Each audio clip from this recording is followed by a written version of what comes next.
Hey, this is Jake Weil with episode 3 of E36 B58 swap. It's been many, many months and I've made a lot of progress, probably about 50 hours into the chassis right now. And motor's just about to go in, wiring's just about to go on. Very excited to catch everyone up on what's going on. This is my 1997 E36 M3. I've had this car since 2009 and she has at least 120 track days on her. She's been mostly run in BMW Club Racing and the local time trial series with an S54. And it's been a great combination, but I needed a little more power to compete with some of the Corvettes.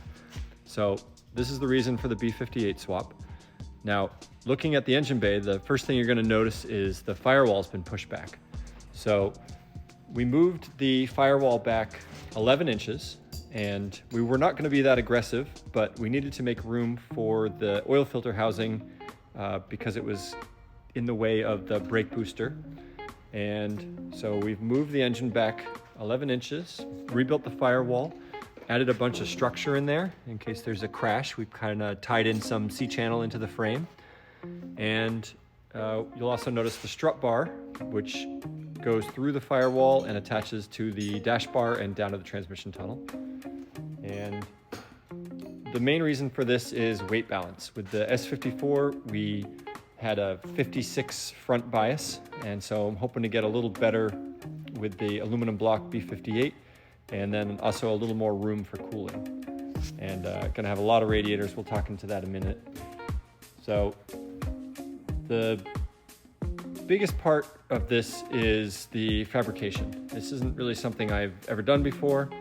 I've been leaning heavy on some of the work that Peter's done at Autosport Fab.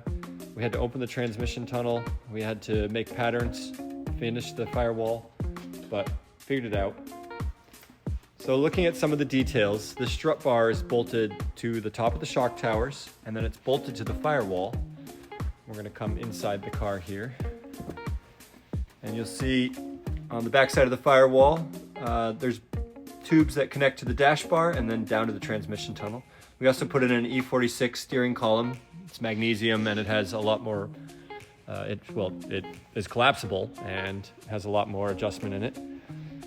The Mark 60 ABS had to be relocated to the outside of the fender because I need to make room for the computers on the B58, which are gonna sit here. And I think next we jump into the engine. So over here, you're gonna notice a B58 that looks like it's coming from the space program. So engine is on a tire right now because we just mounted the transmission to it and we're gonna yank it up on the hoist and throw it in tomorrow. So this engine has been simplified a lot, taken a lot of the cooling hoses out of it. We don't need the air conditioning condenser and we don't have the second and third radiators like a lot of these cars have. So it's a pretty simplified system.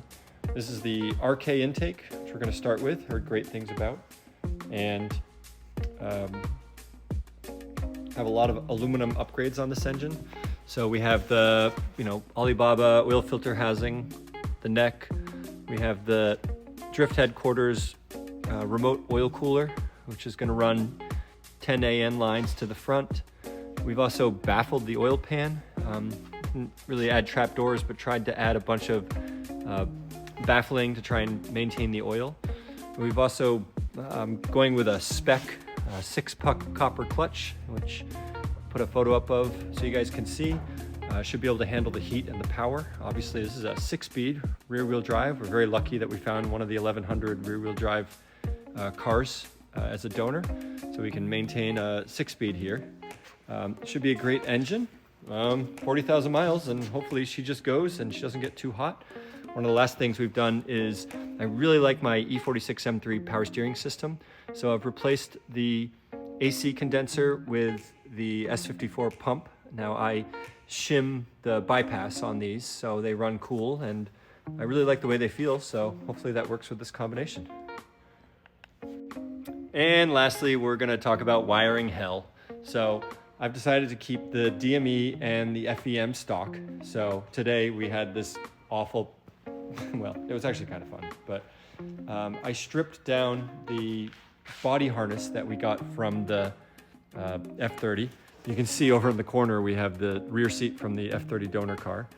And this shop is the reason I took a hiatus from building. We had to build out this new shop.